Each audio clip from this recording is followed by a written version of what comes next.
यासाठी उपकारकपणे कार्य करत असलेले आपल्या दिसून येतात. आपल्याला माहीत असेल की 71च्या युद्धामध्ये सुद्धा राष्ट्रीय सेवा योजनेच्या स्वयंसेवकांनी भूमिका बजावलेली आहे.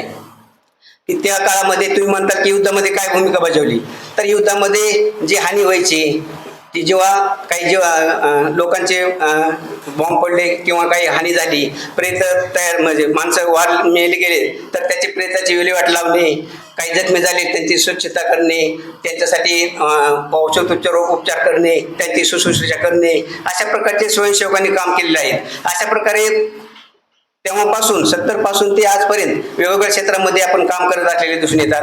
आपल्या महाविद्यालयामध्ये सुद्धा राष्ट्रीय सेवा योजना विभागामार्फत चांगल्या पद्धतीचं कार्य आपण केलेलं आहे. आपल्या महाविद्यालयामध्ये आपले माजी प्राचार्य आगाव सर यांना उत्कृष्ट कार्यक्रम अधिकारी पुरस्कार महाराष्ट्र शासनाचा मिळालेला आहे. ही आपल्यासाठी एक गर्वाची बाब आहे. त्याचबरोबर या महाविद्यालयामध्ये सुद्धा राष्ट्रीय सेवा योजना विभागामार्फत स्वच्छतेचं मोहीम राबवली जाते. दर 15 दिवसाला महिन्याला आम्ही महाविद्यालय परिसरामध्ये या स्वयंसेवकामार्फत आम्ही स्वच्छता अभियान राबवत असतो आणि या परिसराची स्वच्छता करतो. त्याचबरोबर काही सामाजिक बांधिलकी म्हणून काही नियोजन करतो की एखाद्या रॅली काढणं, एखादी जनजागृती रॅली काढणं किंवा एखादी काही कोठेवाडीसारखं प्रकरण असेल किंवा कोपर्डीसारखं प्रकरण असेल, काही सामाजिक विघातक कार्य झालं तर त्याच्या निषेधाची रॅली पण आम्ही काढत असतो. अशा प्रकारे या राष्ट्रीय सेवा योजना विभागामार्फत स्वच्छतेचं काम चालू असतं. तर आपल्या सर्वांना माहिती की 2 ऑक्टोबर 2014 मध्ये महात्मा गांधींच्या जयंतीचे औचित्य साधून आपल्या भारतामध्ये सुद्धा स्वच्छ भारत अभियान नरेंद्र मोदी यांच्या नेतृत्वाखाली चालू झालेलं आपल्याला दिसून येतं. आणि या माध्यमातून लोकांमध्ये स्वच्छतेची आवड निर्माण करणं, जागृती करणं, स्वच्छतेचे फायदे निर्माण करणं, यासारख्या जागृती करणं यासारखे कार्यक्रम या मार्फत राबवलेले आहेत. शासन स्तरावर असतील, नगरपालिका स्तरावर असतील, केंद्र सरकारच्या स्तरावरचे असतील किंवा आपल्या सोशल संस्थांच्या माध्यमातून आपण ह्या स्वच्छतेचा संदेश आपल्या सर्वांपर्यंत पोहोचण्याचं कार्य करत असतो. याच उद्देशानं हाच हेतू समोर ठेवून आज आपल्याकडे स्वच्छता दूत म्हणून आलेल्या अद्वैताताई या आहेत. ते तुमच्याशी मार्गदर्शन करणारच आहेत. तर त्यांच्याशी आपण त्यांचे विचार मोलाचे आपण ऐकूया. माझे प्रस्ताव मी थांबवतो. धन्यवाद सर. सरांनी आपल्या प्रास्ताविकामधून राष्ट्रीय सेवा योजनेचे ध्येय आणि उद्दिष्ट आणि त्याचे महत्त्व सांगितलेले आहे. आज या ठिकाणी स्वच्छता दूत म्हणून आपल्या बरोबर चर्चा करण्यासाठी जे आलेले आहेत अद्वैता शिरसाट यांचा या ठिकाणी आपण सन्मान करतोय. त्यासाठी मी आपल्या महाविद्यालयाचे प्राचार्य डॉक्टर चौरे सर यांना विनंती करते की त्यांनी अद्वैताचा सत्कार करावा. प्राचार्य यांचेही शब्दसुमनाने स्वागत करते आणि या कार्यक्रमाच्या भूमिकेतून मदत करूया. त्यासाठी मी अद्वैता शिरसाट एक मिनिट. आज आणखी एक आहे या ठिकाणी आपले माझे सहकारी प्राध्यापक मनसूर शेख सर यांनी इंग्लिशची हँडरायटिंग स्किल ही स्पर्धा घेतलेली आहे आणि त्यामध्ये ज्या मुलांना बक्षीस भेटले आहे त्याचं बक्षीस वितरण मनसूर शेख सर यांनी करावे अशी मी त्यांना विनंती करते. Good morning everybody and guten Morgen to Advaita ma'am as she belongs to Germany. Friends, we are here for a very nice program and for this program we are having our honorable presidents as principal of our college, Dr. Chaure sir, trustee honorable Shri Kunalji Awad sahib, Pratiksha ma'am and today's special guest, brand ambassador of our Swachhata Abhiyan, Mrs. Advaita Shirsat. I'm here for a 2 minutes program that is for the development of English and to promote competency in English. Our college, we organize various types of activities and I'm here to announce prizes of these activities. A small activity was taken on in the month of July and that was English handwriting competition. So I request all the dignitaries to please distribute these prizes. Third prize go to Miss Teke Aditi. I request Honorable Pratiksha ma'am to please hand over this prize to Aditi. विद्यार्थ्यांचं हार्दिक अभिनंदन. याच्यामध्ये पुन्हा एक दिसतंय की बक्षीस घेणाऱ्या सर्व मुलीच आहेत.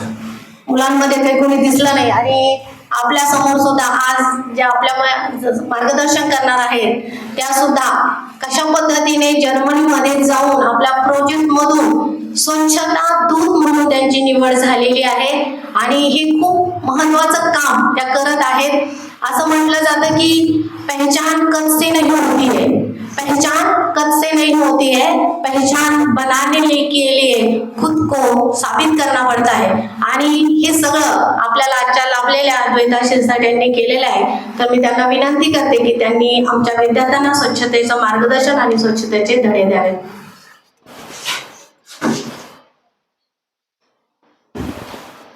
Good morning, everyone. I hope you're doing well. मी अद्वैता शिरसाट आहे, माझं नाव येते आणि जसं त्यांनी सांगितलं मी जर्मनीमध्ये राहते.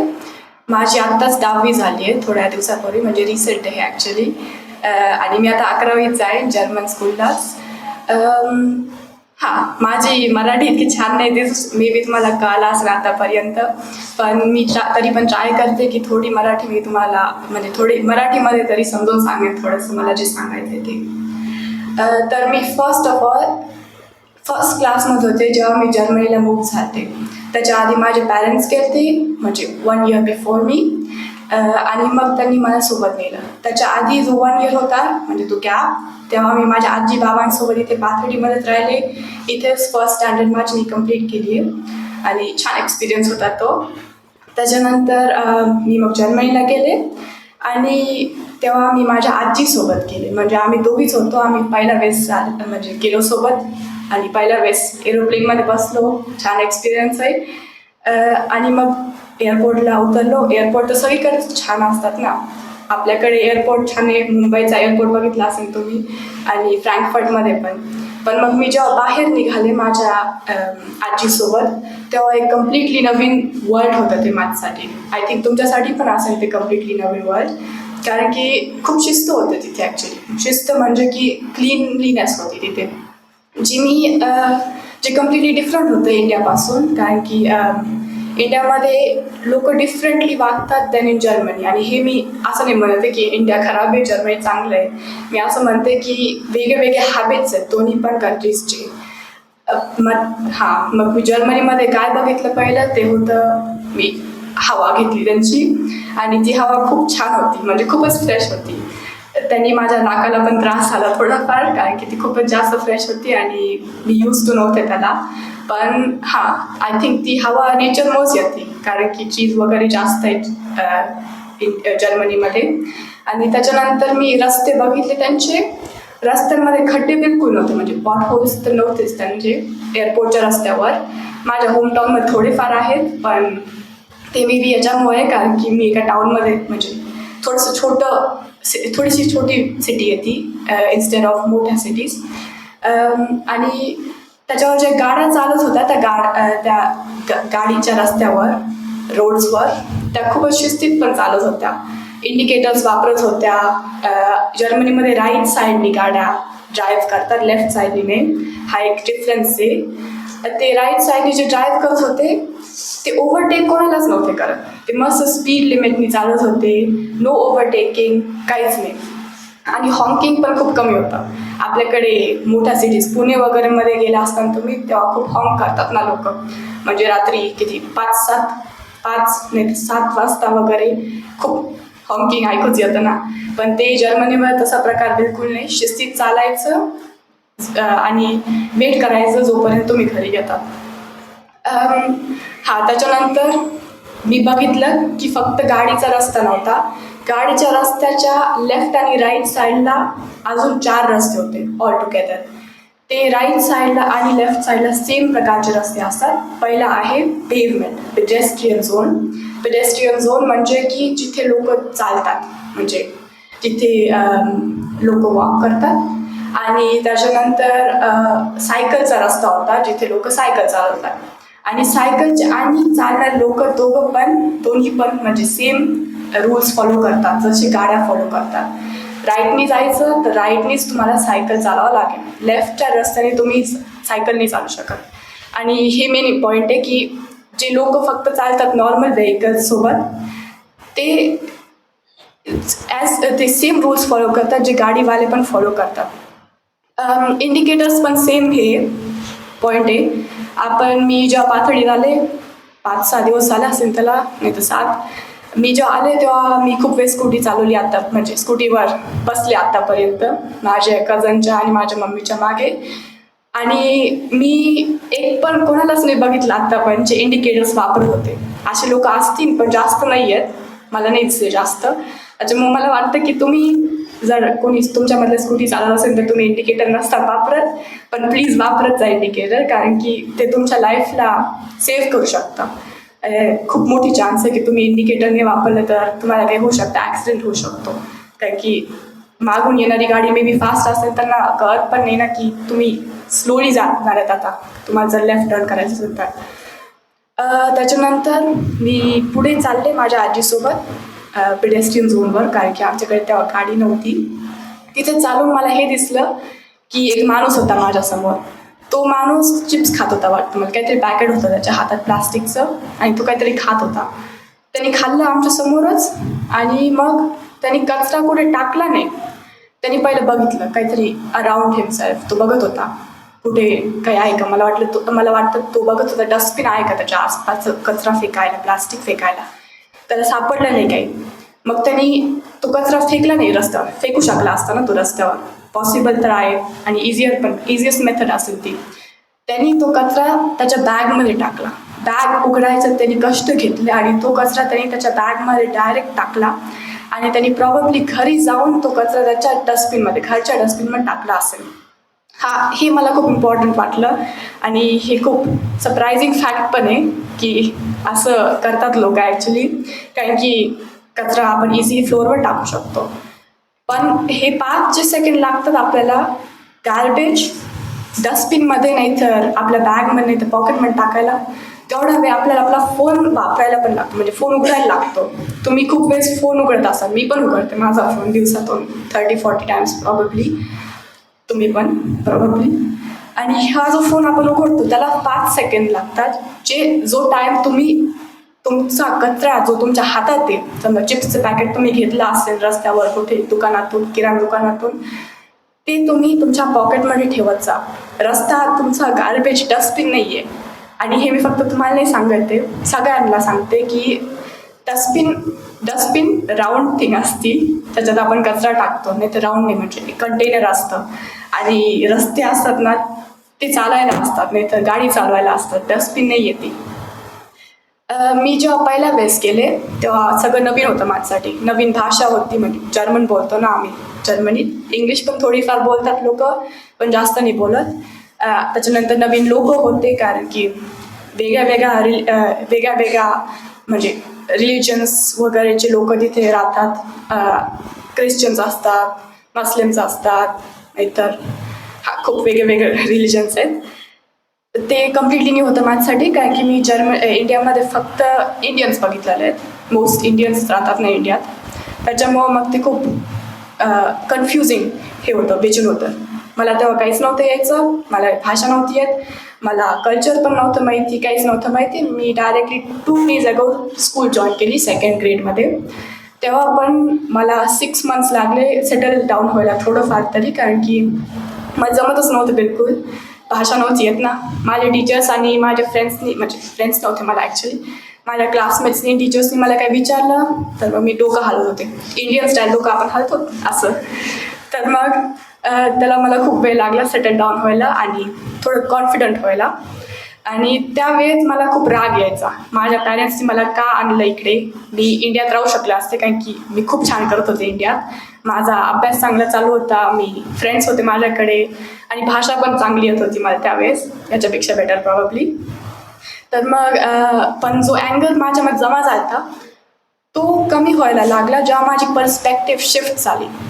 मी ऑब्झर्व करायला लागले इंडिया आणि जर्मनमध्ये फरक काय, म्हणजे डिफरन्सेस काय आहेत दोन्ही देशांमध्ये, काय त्या देशांचं सिम्बल आहेत, काय सिम्बलाइज करतात ते दोन्ही देश, कोणते हॅबिट्स फॉलो करतात लोक एच डे. आणि हे जेव्हापासून मी चालू केलं बघणं तेव्हापासून माझा साईड बदलला आहे इंडिया आणि जर्मनीमध्ये. मला आता जर्मनी मे बी थोडीफार आवडायला लागली असेल, पण इंडिया तरी पण जास्त आवडतं मला, कारण की इथलं जेवण छान असतं खूप.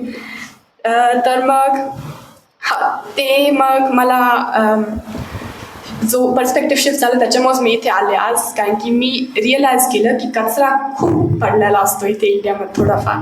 म्हणजे मी बघितलं जर्मनीमध्ये कचरा मला रस्त्यावर फिरले ना मी बी थोडंफार खूप थोडं कचरा असेल आणि इंडियामध्ये इतका मोठा कचरा असतो रस्त्यावर पडलेला, ते मला थोडं अँग्री करत होतं.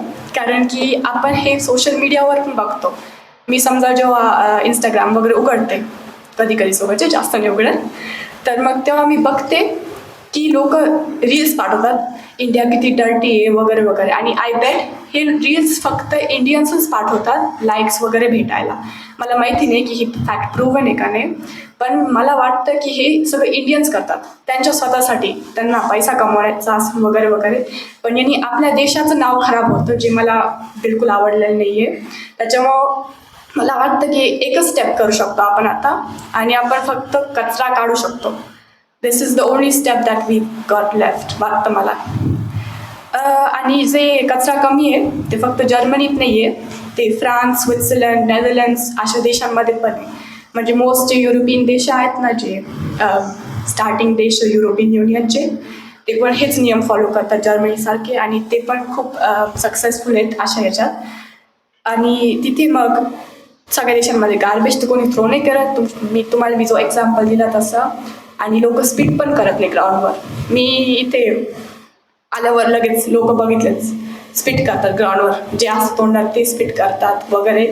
पण त्यांनी जे त्यांच्या तोंडातले जर्म्स आहेत ते रस्त्यावर जातात, आणि जेव्हा मुलं त्यांचा समजा बॉल वगैरे खेळत असतील, खेळणी त्यांची जाते त्या स्पीटमध्ये, ते जे स्पीट आहे त्याच्यात बॅक्टेरिया असतात आणि मग ते त्या बॉलला लागतात आणि मुलांच्या अंगात येतात.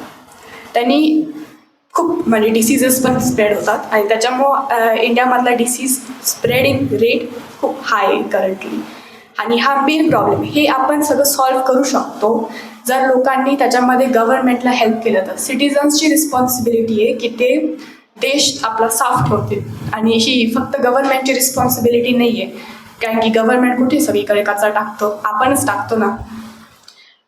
आणि माझ्या खूप लोकांकडून म्हणजे माझ्या फ्रेंड्सकडून मी खूप असे कोट्स ऐकलेत, फ्रेंड्स टीचर्स वगैरे करून, की we learn this from childhood, the land is clean because it's ours. म्हणजे की ते सगळं हे जे शिकतात ते चाइल्डहुड म्हणजे ते जेव्हा छोट्यापणीपासून शिकतात हे सगळं. म्हणजे कचरा उचलणं, सॉर्टिंग करणं वगैरे, हे ते म्हणजे हे ते डायरेक्टली 14-15 इयर ओल्ड होतात तुम्हाला जसं मी सांगते तेव्हापासूनच शिकत. हे त्यांना जे प्री स्कूलमध्ये जातात 3 to 6 इयर ओल्ड मुलं, त्यांना हे डायरेक्टली ते शाळेमध्ये शिकवतात. कचरा सॉर्ट करायला पाहिजे, कचरा जर तुम्ही केला तर पिक इट अप, रस्त्यावर फेकून नका. हे माझ्या भावाकडे पण बघितलं मी. तो 4 वर्षाचा आहे, तो पण प्री स्कूलला जातो जर्मनी. तो कचरा म्हणजे आम्हाला सांगतो तो. मग म्हणजे मी समजा जर ॲक्सिडेंटली प्लॅस्टिक टाकलं कोणत्या दुसऱ्या कचऱ्याच्या बिनमध्ये, तो मला सांग, म्हणजे फ्लोअरवर टाकलं मी एखादं रॅपर, तर तू मला सांग पिक इट अप, तुला हे टाकावं लागेल तुझ्या डस्टबिनमध्ये. म्हणजे आम्हाला शिकवायला लागलाय तो आता. आणि हे सरप्राइजिंग आहे कारण की इतक्या छोट्या मुलांना ओपिनियन बेस्ड बनवलं आहे त्यांनी. ते स्वतःहून डिसाईड करतात रूल फॉलो करायला आणि दुसऱ्याला शिकवायला. आणि मग हे आपलं ॲक्च्युली हे चेंज करावं लागेल आपल्याला. मी तुम्हाला थोडे फॅक्ट्स पण सांगू शकते जर्मन्स कसे आहेत बाकीचे. समजा जर्मन्सला पंक्च्युअलिटी खूप आवडते, ते खूप अर्ली येतात, म्हणजे त्यांना बिलकुल नाही आवडत लेट असते लोक, तर नाही तर एक्झॅक्टली ऑन द टाईम आले. तर तुम्हाला जर्मन्सच्या समोर 5 मिनिट तरी अर्लियर यावं लागतं, नाही तर ते खूप भटकतात. त्याच्यामुळं म्हणजे इट्स कन्सिडर्ड रूड जर तुम्ही थोडं लेट आले तर जर्मनीमध्ये, जे मी पण एक्सपिरियन्स केले थोडंफार. आणि जर्मन्स तर खूप रूल्स फॉलो करतात, जसं मी तुम्हाला आत्ताच सांगितले. ते जेव्हा कोणी बघत नाही तेव्हाच नाही, म्हणजे जेव्हा कोणी बघतं तेव्हाच नाही रूल्स फॉलो करत. ते every day same routine follow करतात. आणि म्हणजे समजा कचरा रस्त्यावर, कचरा उचला, नाही सॉरी, कचरा तुमच्या हातात, कचरा टाकू नका रस्त्यावर, कचरा पॉकेटमध्ये टाका. असं काही त्यांना ऑलरेडी त्यांच्या माइंडमध्ये आता जनरेट झालं आहे ते काहीतरी, कारण की त्यांची हॅबिट बनली आहे ती. आणि त्यांचा जो माइंडसेट आहे तो पब्लिक आणि प्रायव्हेट प्लेसेसला सेम आहे. आपण मे बी आपण घरी वेगळं वागत असू आणि पब्लिक प्लेसेसला वेगळं वागत असू. समजा की पब्लिक प्लेसला छान असायचं, छान लोकांशी बोलायचं वगैरे, घरी काहीतरी खराब बोलायचं, खराब वागायचं वगैरे असं असेल. पण हे जर्मन्स फॉलो नाही करत. सेम टू सेम वागतात पब्लिक आणि प्रायव्हेट प्लेसेसला. आणि हाच तो फरक आहे. जर तुम्ही कचरा घरातला उचलत असता, जर तुम्ही क्लिनिक करत असता घरातली, तर मग रस्त्यांची आणि पब्लिक प्लेसेसची पण तुमची क्लिनिक करायची रिस्पॉन्सिबिलिटी आहे. हे मला जर्मनीतून शिकवलेलं आहे. आणि त्याच्यामध्ये मग इंडिपेंडन्स तोच विषय येतो परत मुलांचा, की त्यांना फ्रॉम डे 1 म्हणजे जेव्हापासून ते चालू करतात म्हणजे शाळा वगैरे, त्यांना शिकवलेलं जातं की तुमची ओपिनियन असायला पाहिजे स्वतःची, की तुम्ही सगळं नका हे बिलीव्ह नका करू सगळं जे तुम्हाला लोक सांगतात. तुम्ही सगळं स्वतःहून थिंक थ्रू करा, प्रो आणि कॉन्स काय आहेत एका गोष्टीचे, आणि मग तुम्ही डिसाईड करा तुमच्या ओपिनियनवरती तुम्हाला ही गोष्ट प्रो वाटते, पॉझिटिव्ह वाटते का कॉन्ट्रोवर्शियल वाटते तुम्हाला ही गोष्ट. तसं आपली ओपिनियन लवकर फिक्स होती. आणि आपण मग नंतर जेव्हा जॉब वगैरे करतो, युनिव्हर्सिटीला जातो, तेव्हा आपण इझियर आपलं अभ्यास करू शकतो आणि लाईफमध्ये जास्त लवकर आपण समजा सक्सेस पण भेटू शकतो. कारण की जे मोठे लोक आहेत, इलॉन मस्क वगैरे, अजून कोण टेस्ला, निकोला टेस्ला वगैरे, ह्यांची सगळ्यांची ओपिनियन होती नाही. आणि ही ओपिनियन असण्याची खूप इम्पॉर्टंट आहे. आणि मला वाटतं की ही आपण ओपिनियन बनवूच नाही देत इंडियन मुलांची, त्याच्यामुळं त्यांना नंतर प्रॉब्लेम होतो. त्याच्यामुळेच ते इतके मोस्टली रॅट रेसमध्ये जातात. रॅट रेस म्हणजे 9 to 5चा जॉब करायचा, घरी यायचं वगैरे वगैरे, बॉसच्या हाताखाली काम करायचं. ते थोडंसं कमी व्हायला पाहिजे, कारण की मोस्ट मुलं त्याच डायरेक्शनमध्ये जातात. मी म्हणत नाही की ते रॉंग आहे, सगळ्या मुलांनी नाही जायला पाहिजे, पण त्या डायरेक्शनमध्ये काही मुलांनी दुसरी पण स्ट्रीम्स घ्यायला पाहिजे. खूप मुलं सायन्सची स्ट्रीम घेतात, कारण की इंजिनिअरिंग तर इंडियाचं सिम्बल आहे. समाव इंडियाचं सिम्बल बनलं इंजिनिअरिंग. जेव्हापासून सगळे जे इंजिनिअरिंग कंपनीज आहेत ते 80sमध्ये इथे त्यांनी बनवलेले आहेत, बिल्ड केलेले आहेत. पण फक्त इंजिनिअरिंग आपल्याला मोठं नाही बनवत, बाकी पण आहेत स्ट्रीम्स. आर्टचं स्ट्रीम ऐकलेलं आहे मी. आर्टचं स्ट्रीम लोकांनी घेतलं, म्हणजे फिलॉसॉफी वगैरे लोकांनी घेतलं, चूज केलं. तर मी ऐकलेलं आहे की म्हणजे मुलांना ते वेळातून काढतात. लोकांना वाटतं की फक्त पागल मुलंच फिलॉसॉफी वगैरे घेतात, असं मी ऐकलेलं आहे काही लोकांकडून. पण हे करेक्ट नाही आहे बिलकुल. हे फिलॉसॉफी वगैरे जे ते आम्हाला पण शाळेमध्ये शिकवतात जर्मनीमध्ये. फिलॉसॉफीला खूप मोठा हे अटेन्शन देतात ते फिलॉसॉफीला. समजा काय टॉपिक्स, म्हणजे खूप टॉपिक्स येतात त्याच्यामध्ये. डिफरंट रिलिजन्समध्ये काय फरक आहे, त्याच्यानंतर आपण कसं वागायला पाहिजे, मुलं कसं वागतात शाळेमध्ये, मुलं कसं म्हणजे पॅरेंट्सनी कसं वागायला पाहिजे, हे सगळं फिलॉसॉफीच्या मागे खाली येतं. Philosophy is nothing more than questions that you answer for your self. जे प्रश्न तुम्ही स्वतःसाठी आन्सर करतात तेच फिलॉसॉफी आहे. आणि ते आपण ॲक्च्युली स्वतःहून शिकायला पाहिजे इथे इंडियात, आणि शाळेत पण शिकवायला पाहिजे वाटतं मला. कारण की मी बघितलं की माझी स्वतःची ओपिनियन बनली आहे ते करून, म्हणजे असे क्वेश्चन्स आन्सर करून मी हेल्प करायला लागले माझ्या फॅमिलीला वगैरे. असे सामान्य गोष्टींमध्ये जे त्यांना मे बी वेगळं वाटायचं माझ्यापेक्षा, मी थोडंसं आर्ग्यू करायला लागले against other things. Child labour वगैरे, चाइल्ड लेबरच्या अगेन्स्ट आर्ग्यू मला वाटतं करायला पाहिजे लोकांनी, कारण की छोट्या मुलांना त्यांनी त्रास होतो. पण मे बी ते एकटंच हे वे एक असं ते पैसा कमवतात, फॅमिलीज पैसा कमवतात. म्हणजे हे पॉईंट्स आपल्याला थिंक थ्रू करावं लागतील. आणि हे मी स्काय म्यून म्हणजे एका युनायटेड नेशन्सच्या ऑर्गनायझेशनमध्ये पण केलेलं आहे. मी इंडियन डेलिगेट बनले होते आणि इंडियाला रिप्रेझेंट केलं तर मी तेव्हाच मी चाइल्ड लेबरबद्दल बोलले आहे. आणि तेव्हा मला दिसलं की even though India was against child labour, लोकांना सगळ्यांना वाटलं की इंडिया रिझन आहे चाइल्ड लेबरचं. मला हे नाही कळालं, कारण की मी रिसर्च केला होता फुली. आणि मी हे पण बघितलं होतं की मोदीजींनी खूप सामान केलं आहे, म्हणजे खूप ऑर्गनायझेशन्स केले अगेन्स्ट चाइल्ड लेबर. पण जे माणसं आहे ते ऐकत नाही गव्हर्नमेंटचं. माणसांचा प्रॉब्लेम आहे हा, गव्हर्नमेंटचा प्रॉब्लेम नाही आहे. माणसं पुढेच करतात चाइल्ड लेबर, इवन दो त्याच्यावर स्ट्रिक्ट रूल्स आहेत की फाईन भरावं लागेल, जेलमध्ये जातात वगैरे वगैरे. आणि त्याच्यामुळं लोकांना बाहेरच्या फॉरेनर्सला असं वाटतं की इंडियामध्ये चाइल्ड लेबर अलाउड आहे. पॉवर्टी खूपच जास्त पसरलेली आहे, त्याच्यानंतर अनहायजेनिक आहे वगैरे, हे सगळं वाटतं बाहेरच्यांना. कारण की ओनली बिकॉज असं सामान आपण स्प्रेड करतो, only because of the citizens. आणि हे करायला नाही पाहिजे. आणि जी समजा कामवाल्या बाया वगैरे येतात आपल्याकडे, तुमच्या सगळ्यांच्या घरी कामवाली बाई ते येतच असेल, नाही तर माणूस असतो का मला नाही माहिती, पण जे येतात ते जर्मनीमध्ये प्रकार नाही आहे. सगळ्यांना स्वतःचं क्लिनिंग करावं लागतं, सगळ्यांना स्वतःच सगळं आवरावं लागतं. जर्मनीमध्ये नो कामवाली बाई काहीच नाही, क्लिनिंगसाठी पण लोक नसतात. त्याच्यामुळं पण प्लंबर्स वगैरे येतात आपल्याकडे, तसे इंडियामध्ये जर्मनीमध्ये पण असतात क्लिनिंगसाठी लोक, म्हणजे एक्स्ट्रा कंपनीज. आणि त्या लोकांना ते खूप जास्त रिस्पेक्ट देतात, त्यांना इक्वल रिस्पेक्ट देतात ॲज जे लोक ज्यांच्याकडे डिग्री आहे त्यांनी तेवढाच रिस्पेक्ट देतात.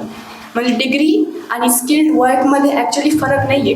फक्त हे की डिग्रीमध्ये आपण अभ्यास केलेला आहे, ज्यात आपण आपलं मोस्ट टाईम स्पेंड केलं. आपल्याला वाटतं की डिग्री घेणं आणि अभ्यास करणं खूप मोठं काम आहे, पण जे स्किल्ड वर्क त्यांनी केलं आहे ते पण त्यांनी किती वेळचं केलं आहे आणि किती कष्ट केले त्यांनी ते स्किल्ड वर्क करायला, ज्यांनी सेम त्यांनी टाईम स्पेंड केला, जे करून त्यांनी जो आपण टाईम स्पेंड केला आहे आपला अभ्यास करण्यामध्ये.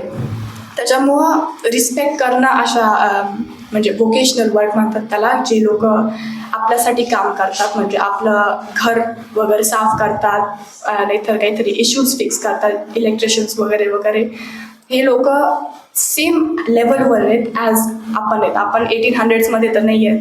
त्याच्यामुळे जर कामवाले बाया वगैरे येत असतील तुमच्या घरी तर मे बी तुम्ही त्यांच्याशी थोडं बोलू शकतात, थोडं हाय हॅलो करू शकतात, स्मॉल टॉक करू शकतात, आणि मे बी त्यांना इन्व्हाइट पण करू शकतात तुम्ही थोडंसं चहा प्यायला तुमच्यासोबत. जास्त नका त्यांना जास्त प्यायला नका लावत जाऊ, कारण की मे बी त्यांना वाटेल की अरे आम्ही इथे काम करतो म्हणजे आम्हाला रोज चहा भेटेल. पण तुम्ही थोडं तरी त्यांच्यासोबत नाईस ट्रीटमेंट द्या. त्यांना थोडं ते काम करत असतील तर तुम्ही त्यांना म्हणा सॉरी मी येत नाही, थोड्या वेळाने येते मी तुमच्याकडे, म्हणजे या रस्त्यावरून चालेल मी क्लिनिंग करताना ते वगैरे. ते इम्पॉर्टंट आहे वाटतं मला. आणि मग कम्युनिकेशन जे त्याच्यामध्ये डायरेक्ट असायला पाहिजे, ते मला जर्मन्सनी शिकवलं आहे. कारण की जे जर्मन्सना कम्युनिकेट खूप डायरेक्टली करतात दुसऱ्यांसोबत. त्यांना जर ओपिनियन असेल त्यांची लगेच स्टेट करतात. समजा जर मी आता इथे उभी आहे, मी काहीतरी खराब बोलले, मी बॅड काहीतरी बोलले असेल, तर मग तुम्ही मला म्हणून आहे ना तुम्ही मे बी मला म्हणतात छान केलंयस, पण जर्मन्स डायरेक्टली सांगतील की तू हे खराब केलंयस, तू हे करायला नव्हतं पाहिजे, असं हे कम्प्लिटली रॉंग केलं आहे. आणि हे जे डायरेक्टनेस आहे त्यांच्या कम्युनिकेशनमध्ये, त्या डायरेक्टनेस बाकीच्या पुढच्यांना त्यांच्या शेजारच्यांना सक्सेस भेटतो, कारण की ते शिकतात त्यांच्यामध्ये काय म्हणजे त्यांच्यामध्ये ते काय लॅक करतात आणि काय त्यांना इम्प्रूव्ह करावं लागेल. आणि हे मग इम्पॉर्टंट आहे की तुम्ही मग असं काही करा जेव्हा तुम्ही लोकांशी बोलता, जेव्हा तुम्ही तुमची ओपिनियन देतात लोकांना. आणि हे जे कचरा वगैरे जे आपण पिकअप करतो, म्हणजे जो कचरा फेकतो आपण रस्त्यांवर, त्याच्यामुळं म्हणजे खूप मोठे कॉन्सिक्वेन्सेस आहेत जगामध्ये. युनायटेड नेशन्स मधलं एक ऑर्गनायझेशन आहे युनिसेफ नावाचं, त्यांनी फाइंड आउट केलं, म्हणजे स्टॅटिस्टिक बनवली आहे की ओव्हर 100,000 मुलं फक्त इंडियामध्ये अंडर 5 years मरतात, नाही तर त्यांना प्रॉब्लेम्स होतात बिकॉज ऑफ हे जे गार्बेज पडलेलं असतं रस्त्यांवर. त्याच्या थ्रू त्यांना डायरिया वगैरे होतो, ते जे स्टॅग्नंट वॉटर असतं वगैरे त्याच्या थ्रू, आणि मग त्यांना डिसीजेस होऊ शकतात. समजा मलेरिया आणि ते डेंगू. मलेरिया होतं कारण की मॉस्किटोजची ते ब्रीड करतात, म्हणजे नवीन त्यांचे अंडे टाकतात त्या पाण्यामध्ये जे गार्बेजचं आहे ते, आणि त्याच्या थ्रू मग जे आपण समजा मी सेमच एक्झाम्पल घेते, मुलं बॉल खेळतात रस्त्यांवर, बॉल गेला कचऱ्यामध्ये आणि तो जो बॉल आहे त्याला लागतात ते काहीतरी इलनेसेस वगैरे लागतात ते अंड्यांचे वगैरे, आणि मग ते जे इलनेसेस त्याला लागतात त्याला हात लावतात मुलं, तोंडाला लावत असतील वगैरे वगैरे, त्याच्या थ्रू मग त्यांना पण त्रास होतो आणि त्याच्या थ्रू डाय पण करू शकतात. म्हणजे खूप बॅड कॉन्सिक्वेन्सेस आहेत. आणि त्याच्यामुळेच 100,000 हा नंबर खूप मोठा आहे. इट्स अबाउट 270 मुलं per day as proven by the United nations. आणि जे ग्राउंड वॉटर कॉन्टॅमिनेशन होतं त्याच्या थ्रू गार्बेज, ग्राउंड वॉटर आपण पितो सगळे, त्याचं ते कॉन्टॅमिनेट होतं, म्हणजे ते जे आत जातं त्यांनी ते खराब होतं आत जाताना. आणि ते सेम जे वॉटर आहे ते लोक पितात, लोक पितात ज्यांना फिल्टर वगैरे नाही आहे त्यांच्याकडे घरामध्ये वगैरे, आणि हे जे पितात ते पाणी त्याच्या थ्रू त्यांना अजून इलनेसेस होतात. मी जो तुम्हाला आता 100,000 नंबर सांगितला तो फक्त छोट्या मुलांचा नंबर आहे. अजून मोठे मोठे पण मुलं असतात, म्हणजे माणसं असतात ज्यांना सेम प्रॉब्लेम्स होऊ शकतात, इलनेसेस सेम होऊ शकतात, नाही तर अजून वर्स होऊ शकतात इलनेसेस. आणि हां, त्याच्यानंतर तुम्हाला मे बी वाटलं असेल की कचरा काढायचाच आहे तर मग आपण त्याला बर्न करून टाकू. बर्न करून हे तर सगळ्यात वर्स्ट आहे जे तुम्ही करू शकता. बर्न केला कचरा तर रेस्पिरेटरी सिस्टममध्ये तुमच्या प्रॉब्लेम्स होतात तुम्हाला, ज्यांनी तुम्हाला ब्रीदिंगचे प्रॉब्लेम होऊ शकतात, कॅन्सर होऊ शकतो, आणि लोक तर डायरेक्टली जाऊ पण मरू शकतात, ते पण होऊ शकतं. मी आता 3-4 दिवस झाले तेव्हाच बघितलं, म्हणजे मी रात्री घरी येत होते 8-9 वाजता, दुकानं बंद होत होते आणि जे लोक आहेत असे 3-4 दुकानं एकमेकाच्या जवळ होते, सगळे त्यांचा कचरा बर्न करत होते. सगळे पाईल बनवला, बर्न केला, ठीक आहे बर्न केला तुम्ही, पण बर्न करता करता त्याला बघत होते, आत बघत होते त्या कचऱ्यामध्ये काय कसं बर्न होतंय ते. आता त्यांच्या लंग्समध्ये गेलं ना तिथे पूर्ण कचरा, कारण की प्लास्टिक बर्न करणं हॅझार्डस आहे आपल्या हेल्थसाठी, डेंजरस आहे ते आपल्यासाठी, आणि इवन एन्व्हायरमेंटसाठी डेंजरस आहे. त्याच्यामुळेच ग्लोबल वॉर्मिंग पण जास्त वाढत चाललं आहे, कारण की असा कचरा वगैरे बर्न करतो आपण, कार्बन डायऑक्साईड बाहेर एअरमध्ये जातं, पोल्यूट करतं सगळं, आणि ते खूप खराब आहे. जर्मनीमध्ये त्याच्यासाठी ना वेस्ट सिस्टम आहे, वेस्ट सेग्रिगेशन म्हणतात त्याला, सेग्रिगेशन. त्याच्यामध्ये म्हणजे की कचरा असतो तो आपण सगळ्या सोबत नाही टाकायचा, वेट ड्राय कचरा आपल्याकडे असेल मेबी प्रकार, पण ते प्लास्टिकसाठी प्लास्टिकची पिन असते त्यांच्याकडे, पेपरसाठी पेपरची पिन, त्यानंतर ऑर्गॅनिक वेस्टसाठी ऑर्गॅनिक वेस्टची पिन, आणि ग्लाससाठी ग्लासची पिन. हे सगळ्या घरांना मॅन्डेटरी आहे, सगळ्या घरांमध्ये असावाच लागतं अशा पिन, आणि त्यांना एक्झॅक्टली रूल्स फॉलो करावे लागतात. तर त्यांनी समजा पेपरच्या पिनमध्ये प्लास्टिक टाकलं घरातल्यांनी, हाऊसहोल्डनी एखाद्या, तर फाईन येतो घरी, लेटर येतं सांगतं 1 लाख भरा आता तुम्ही कचरा रॉंग टाकला. जर्मनीतले फाईन्स खूप हाय असतात. मी बघितले फ्रेंड्सकडे पण की त्यांच्या पॅरेंट्सला 1,000 युरोच्या वर पे करायला लागलं. 1,000 युरो म्हणजे आसपास 1 लाख होतात. आणि हा म्हणजे फाईन्स खूप मोठे आहेत. हे सगळ्या ट्रॅफिक लाईट्स वगैरे तुम्ही ट्रॅफिक रूल्स फॉलो नाही केलं तर सेम प्रॉब्लेम होतात. आणि जे रूल्स इन जर्मनीने डिसाईड केले ते नाही फॉलो केले ते पण सेम रूल्स, तरी पण सेमच फाईन भरावा लागतो. हां, आणि जर तुमच्याकडे बिन्स बिलकुल नसले ना घरामध्ये तरी पण तुम्हाला फाईन भरावं लागतं. म्हणजे हे कम्प्लिटली मॅन्डेटरी सिस्टम आहे की सगळ्यांकडे रिसायकलिंग बिन्स 4 म्हणजे 3 असायला पाहिजे.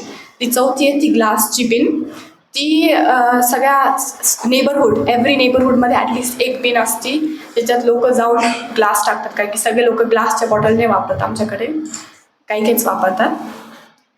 त्याच्यानंतर प्लास्टिकच्या ज्या बॉटल आपण परचेस करतो सुपर मार्केटमधून आमच्याकडे, त्या बॉटलला आम्हाला 25 रुपये म्हणजे 25 सेंट ॲक्च्युली एक्स्ट्रा भरावं लागतात. ते आसपास 27 रुपीज वगैरे होत असतील, ते आम्हाला मग एक्स्ट्रा भरावं लागतात त्या सुपर मार्केटमध्ये. आणि तो पैसा जो 25 रुपीज आम्ही एक्स्ट्रा भरला आहे तो आम्हाला फक्त तेव्हा परत भेटतो जेव्हा आम्ही ती बॉटल एका सुपर मार्केटमध्ये रिटर्न करतो. कोणतं पण सुपर मार्केट असू शकतं, पण एखाद्या सुपर मार्केटमध्ये रिटर्न करायलाच पाहिजे जर तुम्हाला तुमचा पैसा परत पाहिजे तर. नाही केला जर तुमचा लॉस, केलं तर तुम्हाला तुमचा पैसा परत भेटतो. आणि या सिस्टमवरच लोक ॲक्च्युली सुधारलेत मोस्टली. प्लास्टिक रस्त्यावर टाकत नाहीत ते, कारण की त्यांना त्यांचा पैसा परत पाहिजे असतो. हां, तर मग हे जे सिस्टम आहे ना त्याला वेळ लागेल थोडा मे बी इंडियामध्ये व्हायला, नाहीतर वेगळ्या प्रकारची सिस्टम बनायला. पण आपण जे करू शकतो ते इम्पॉर्टंट आहे की आपण जो कचरा आहे तो आपण पिकअप करू शकतो. आपण कचऱ्याला आपला जो घरातला कचरा आहे आपली जी सराउंडिंग आहे ती आपण साफ करू शकतो. म्हणजे तुम्हाला एक टिप देऊ शकते मी की तुम्ही तुमचं पहिलं स्टडी टेबल वगैरे साफ करायचं. पहिलं तुम्ही जिथे बसतात तिथे तुम्ही साफ करायला पाहिजे. जिथे अभ्यास करतात तो एरिया साफ असायला पाहिजे तुमचा, कारण की नसला तर तुमचा फोकस डायव्हर्ट होतो आणि फोकस डायव्हर्ट झाला तर अभ्यास कमी होतो तुमचा. त्याच्यामुळं फर्स्ट स्टेप आज घरी गेल्यावर करू शकता तुम्ही. स्टडी टेबल तुम्ही क्लीन करा, त्याच्यानंतर तुमचं घर क्लीन करा. घरात जिथे राहतात तुम्ही तर तुमची एन्व्हायरमेंट आहे जिथे तुम्ही रोज लोकांसोबत राहतात, तुमची फॅमिली तिथे असते, जर तुमच्या घरी कुरकुर वगैरे होत असेल, लोक एकमेकांवर चिडत असतील, तर हे फक्त याच्यामुळे होतं की सराउंडिंग तुमची क्लीन नसती. त्याच्यामुळं जर आपण एका चांगल्या सराउंडिंग, एका चांगल्या घरात राहिलो, जिथे सगळं नीट जागेवर ठेवलेलं आहे, जिथे आपण टॉवल वगैरे चेअरवर नाही टाकून देत, तर मग कोणीच आपल्याला चिडत नाही, कोणीच एकमेकाला चिडत नाही, सगळे हॅपीली राहतात. आणि हे सेम रस्त्यांवर पण आहे. जर तुम्ही रोज तुमच्या समोरचा रस्ता वापरतातच ना घरातून बाहेर निघायला, तो रस्ता तुम्ही जेव्हा वापरता तेव्हा तुम्हाला दिसतं असेल मे बी थोडाफार कचरा असेल तिथे आसपास. तुम्ही जो शाळेला जाताना रस्ता वापरतात, मग तुम्ही तो रस्ता तेवढाच वापरतात जेवढा तुम्ही तुमचं घर वापरता. त्याच्यामुळे तुम्ही त्याला का घर नाही समजू शकत. आपण जो रस्ता ज्याच्यावर आपण रोज चालतो, जिथे आपण म्हणजे त्याला आपण आपलं घर समजू शकतो, त्याला पण क्लीन करू शकतो. आणि ते क्लीन करून मे बी कमी मुलांना त्रास होईल, कमी लोकांना त्रास होईल. आणि हे आपल्यासाठी इम्पॉर्टंट आहे की इलनेसेस कमी होतील, डिसीजेस कमी होतील. कारण की इंडियाचा डिसीजेस वगैरे इलनेसेसचा रेट मोस्टली हायर आहे जर्मनीपेक्षा. आणि हा मेन कॉज आहे की आपण कचरा रस्त्यांवर फेकतो, आपण पोल्यूट करतो एअरला वगैरे वगैरे. आमच्याकडे समजा शाळेमध्ये सिस्टम आहे कचरा उचलण्याची. आम्हाला म्हणजे मला आता एनिमोर नाही आहे, 11वीला नाही आहे मला, पण 5वी ते 10वी सगळ्या शाळा आहेत ना, त्यांना ॲटलिस्ट वन्स अ वीक म्हणजे 1 वीक असते इच शाळेला प्लॅन केलेलं असतं ते ऑलरेडी स्कूल सिस्टमनी, स्कूल मॅनेजमेंटनी, की इच ग्रेडला, इच क्लासला, एव्हरी क्लासला म्हणजे 1 वीक भेटेल जेव्हा त्यांना सफाई म्हणजे क्लिनिंग करावं लागते शाळेची. आणि मग ते क्लीन करतात रस्ते वगैरे. हे त्यांचा एक्स्ट्रा टाईम घेऊन नाही करत ते ब्रेक्समध्ये करतात. आम्हाला फर्स्ट, सेकंड, थर्ड ब्रेक असतं. मग आम्ही सेकंड ब्रेकमध्ये जातो, कचरा क्लीन करतो. आणि मे बी 10 मिनिट एक्स्ट्रा लागले असतील तर 10 मिनिट आम्ही लेक्चरचे पण घेतो. आणि पण आम्ही आमचं ग्राउंड जे स्कूल ग्राउंड आहे आणि आमचं सराउंडिंग आहे, म्हणजे स्कूलची बिल्डिंग, स्कूल ग्राउंड, त्याच्यानंतर बाहेरचं थोडंफार शाळेच्या गेटच्या बाहेरचं सगळं आम्ही साफ करून आणतो. आणि त्याच्यामुळं कचरा कमी होतो. कारण की आमच्या शाळेमध्ये पण मुलं आहेत थोडेफार ज्यांना कळत नाही की कचरा आपण रस्त्यांवर नाही फेकायला पाहिजे. यांच्यासाठीच मेन रूल बनवला आहे हा टीचर्सनी, की त्यांना कळेल की कचरा तुम्हालाच पिकअप करावा लागेल. मग तुम्ही जो कचरा करतात तो.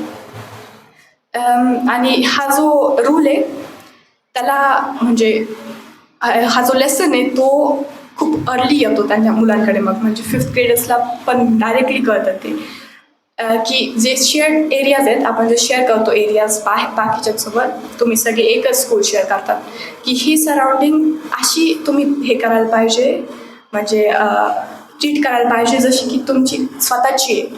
आणि हे दुसऱ्यांचा जॉब नाही, ह्या टीचर्सचा जॉब नाही की ते सराउंडिंग क्लीन ठेवतात जेव्हा तुम्ही मुलं पोल्यूट करतात.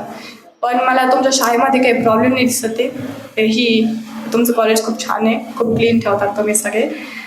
हां, त्याच्यानंतर तुम्ही मग चालू करू शकतात मे बी की गार्बेजचे मी हे बघितलेलं आहे लोकांकडे.